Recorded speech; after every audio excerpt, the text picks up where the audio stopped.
National Signing Day coverage continues here on Chat Sports. Harrison Graham and Chase Sr. It's been a whirlwind of a day. Still some dominoes to fall, but as far as the top 25 recruits go, Chase, all of these players have either signed their letters of intent or they will not decide today. They have not made their final decisions yet, so let's update you guys on how things sit as of now. We'll start at number 25, then we'll make our way to 1. Kiyaunta Goodwin, he's been a firm Kentucky commit for a while now. He's rolling with the Wildcats. I mean, what a job that Mark Stoops has been able to do at Kentucky. A top 15 class, right on the cusp of being a top 10 class. For Kentucky to be in that position in a very competitive SEC, very, very impressive for what Kentucky's been able to do, and it's all credit to Stoops. Yeah, it's a monumental get, there's no doubt. Ty Simpson, he's been committed to Alabama for a while, 5-star quarterback. You figure Bryce Young will start next year, go to the draft, and then in 2023, Simpson could be the quarterback. Is this the next developmental project for Nick Saban and potentially Bill O'Brien if he stays on as OC? Westview High School, Martin, Tennessee,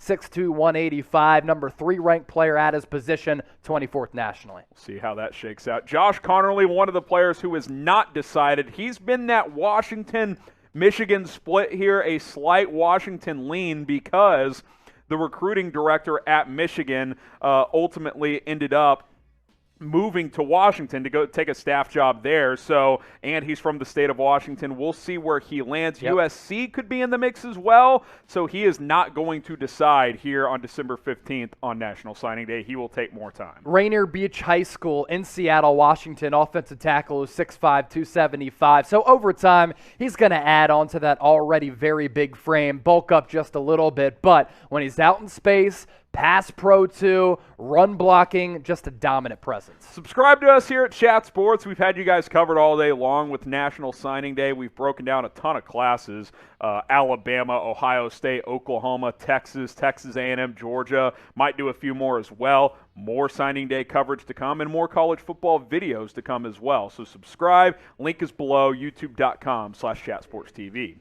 Keep it moving here. Marvin Jones Jr. didn't decide until National Signing Day. He did commit. Georgia. He picked Georgia. Yeah, just a few moments ago, actually. Yeah, really big get for the Bulldogs as they have that top 3 recruiting class that going into National Signing Day was at number 1, went back to number 3. Alabama, Texas A&M really flip-flopping in those 1 and 2 spots. Marvin Jones going to Georgia, really good edge rusher. Yeah, we were waiting on him to announce earlier today, but he did commit to Georgia. We got that updated for you guys. The number 22 overall player in this class. At number 21, Jaheim Singletary, another commit for Kirby Smart and the Bulldogs. 6'2", 170. So really good size on the outside at that cornerback position.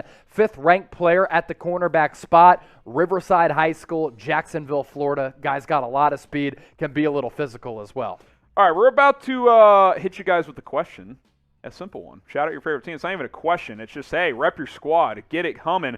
I'm a TCU alum. He's a Temple alum. We're both facing new coaching staff. So, hey, man, producer Sam Brown is an OU alum, and Tom Downey is a Miami of Ohio alum. So, you know, Sam's got us beat, I guess. Shout out your favorite team. Make this the pinned comment. So if you get hit with the ad break, go ahead and shout them out. Will Johnson, as we get into the top 20, a big get for Jim Harbaugh. Yeah, really big get, and good size, too, at that cornerback spot, 6'3", 190, and I think he could add on to that frame. If he does, maybe he's a little bit of a hybrid corner, can play safety as well. In the modern-day football game, it's really important to have that positional versatility. Grosse Pointe South High School stays in state in Michigan. Connor Weigman, the number 19 overall player quarterback, heading to Texas A&M. And some question marks at that position moving forward.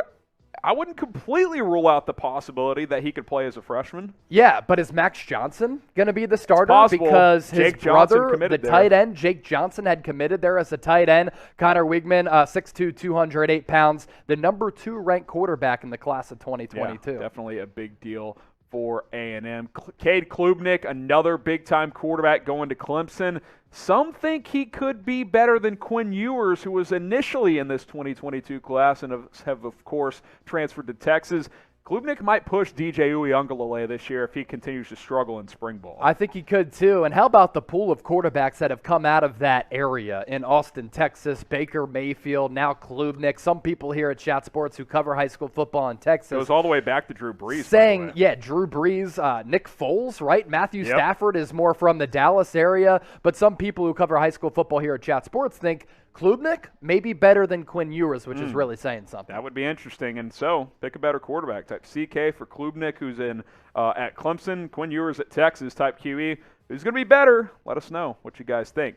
Denver Harris has not yet announced he's an A&M lean, but he will not commit here on National Signing Day. Regionally, makes sense. North Shore, Houston, Texas, cornerback, 6'1", 180, the number 3 ranked corner in this class. Number 16, Gabriel Brownlow-Dindy is going to Texas A&M, so if they could get Harris as well, 2 more 5 stars for Jimbo Fisher. One of the big focuses for Jimbo Fisher and this staff with defensive line coach Elijah Robinson, it's been along that defensive line. And this is not the only time on these top 25 recruits that we're going to be breaking down defensive linemen going to College Station to play for the Aggies. That was a point of emphasis, and man, they're building really impressively on that front. Hey, we're built different at Chat Sports, but sometimes it's cold outside and you need a jacket. So if you need one, pick one up. 50% off for a lot of these. Chatsports.com/CFB hoodie. Different style jackets. You got hoodies. You got quarter zip jackets. Some of the zip up jackets are available as well. Yep. Zip up hoodie jackets, a lot of cool ones. The hand warmers, of course, where you can put your hands in the pocket. Go rep your squad, get 50% off. We'll have that link in the comments and in the description.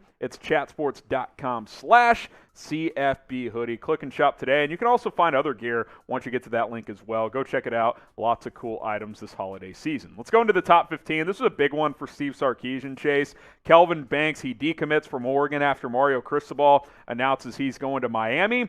And Banks ultimately lands at Texas, one of many offensive linemen that's landed there here on signing day. Yeah, a big part of Oregon's success was along that offensive line because Cristobal recruits that position very, very well. So that's a big loss for Oregon, and even bigger get for Texas, because I think their biggest weakness over the last several years, it's been along the offensive line. Have to shore that up, especially going to the SEC. Yeah, it's been O-line and quarterback, and maybe they're starting to figure out both with Quinn Ewers and several of these offensive linemen. Malaki Starks, athlete heading to Georgia. He played on both sides of the ball in high school. Many think he could be a linebacker for the Bulldogs. Yeah, you were saying a triple option quarterback at the high yep. school ranks, right? So a little bit of positional versatility. At that size, he can play a bevy of positions. Jefferson High School in Jefferson, Georgia, stays in state, goes with the Bulldogs. Sonny Styles, safety for Ohio State. The Buckeyes have tried to focus on defense in this class, and they got several good ones, including Styles. Yeah, Pickerington, Ohio, a safety at 6'4", 215. So the size there, really phenomenal. And for Ohio State, you always know that Ryan Day is going to do a tremendous job offensively, right?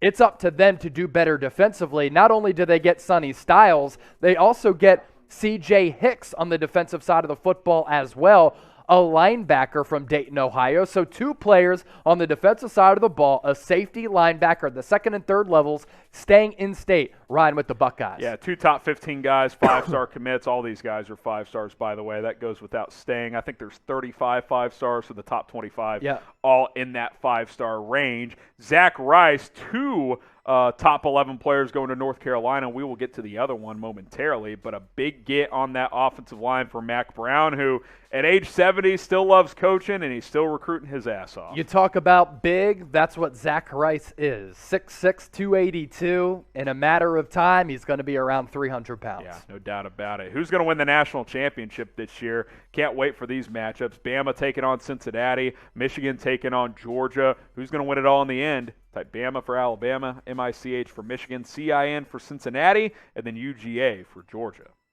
Let's get into the top 10 here, Chase. Devin Campbell, Texas making a hard push. He is not going to announce today, however. No, not going to announce today, but he is the #1 interior offensive lineman in the class of 2022, according to 24/7 Sports. And we go back to what we said about that Texas offensive line. You get him, That's huge. You really start to rebuild it in nice fashion. Shamar Stewart, a heavy Texas A&M lean, but like Campbell, will not announce today. We'll see where he ultimately ends up, but that would be another huge get for Jimbo Fisher. Phenomenal athlete, can play on the edge, can play on the interior because of that size at 6'6", 272 pounds. Jeremiah Alexander, another edge rusher, the highest ranked recruit for Alabama, number 8 overall player in this class. Yeah, another really good edge rusher who already, as a teenager, is 6'2", 235 pounds. Let's say that he gets up to like 255, 260. Yeah. You're talking about an athletic freak who's already, frankly, an athletic freak, number 1 player at his position. One of the higher anticipated recruits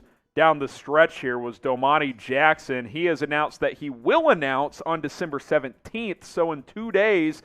A lot of people think USC is where he'll land up. That's where he was initially committed to. Decommitted after the Clay Helton firing. And then kind of bounced around between Michigan and Alabama. He has circled back to USC. They are the front runner. He will decide here in a couple of days. Alabama may be in the mix. He did go to Modern Day High School in California, and that's where Bryce Young went to school as well. So is Bryce Young trying to say, yo, Domani, hey, go to Alabama. Come win a natty. Roll Tide. Let's go. But Lincoln Riley, look, you got to keep those L.A. kids, those L.A. area kids. So we'll see if he can do that. Evan Stewart, number 6 overall player, Texas A&M. Yeah, Liberty, Frisco, Texas, a wide receiver who is just an absolute speedster at 6 foot, 175 pounds. I don't think he has the frame to really add on to it, but when you have speed, it doesn't matter. Harold Perkins at number 5. He has not made an announcement, but he is also, last time I checked, an A&M lean as well. Yep. We will see where he ends up landing. Yeah, linebacker, 6'2.5", 210 pounds. So in the modern day football era, maybe like a box safety who can play a little bit of linebacker as well. I'm interested to see where he ends up. Texas A&M lean, as you said. Travis Shaw, there's the other North Carolina kid in the top 11. Number 4 overall player, Mac Brown, man, still getting it done. They had a disappointing year this year, but you get 2 top 11 players in a wide-open ACC, that certainly helps the cause. It's funny, I saw somebody in the live chat earlier saying, UNC being this high, top 10 class, that's suspect. It's not suspect in the booming business that is college football, and he's always been a good recruiter. Yep, there's no doubt about it. Luther Burden, a huge get for Eli Drinkwitz in Missouri. They had a nice day getting some other 4-stars as well. The number 3 overall player out of East St. Louis, keeping him local. He's going to go to Mizzou. Yeah, didn't go to Illinois. Sometimes that's where the East St. Louis kids go. Instead, he goes to Mizzou, which of course isn't far from East St. Louis. Had the great privilege of covering a lot of Illinois football. East St. Louis is in Illinois, weirdly enough, and they develop such good players on a yearly basis. Luther Burden, another one of them. At number 2, this was a big one today. Walter Nolan was a verbal commit all along to A&M Chase, but there was some anticipation. Oh, he's going to announce officially. Could he flip to Texas? Could he go to Tennessee, where it's the state he's from? He ultimately stays with the Aggies, a huge commitment for Jimbo Fisher. You know what's so underrated is defensive linemen who, of course, are athletic, who, of course, on the interior are big, but who can also bat down passes. I mean, we saw Kyler Murray, on Monday Night Football really get altered and thrown off his game because the Rams continue to bat down passes. Well, this is what he brings to the table at 6'4", 325 pounds. He puts those mitts up, and it can change the game. And then the biggest one of the day, which happened early in the day, but it's clearly just the story, really in all of sports, I would say, in this news cycle. Travis Hunter, the number 1 overall player who was committed to Florida State for a while, flips on National Signing Day on television to Jackson State. Coach Prime gets the number 1 overall player, Deion Sanders. Let's ride Travis Hunter going to play for an HBCU. Awesome story. Deion Sanders, the day before National Signing Day, said, we're going to shock the world here at Jackson State. And everybody was like, all right, cool. You had a really good season here in 2021. You're going to get a really good recruit. Nobody, and I mean nobody, thought that Travis Hunter, the number 1 player in the class of 2022, was going to go to an HBCU and team up with Deion Sanders primetime at Jackson State. Man, a huge get for them, and There are some rumblings. He could be playing both sides of the ball, cornerback and wide receiver. He flourished at both spots during his high school career at Collins Hill in Georgia. This will be a case study to follow over the next couple of years, no doubt about it. So who's going to get the number one class? It's really down to these three at this point. Alabama, Texas A&M, Georgia. Get your votes in down in the comments section.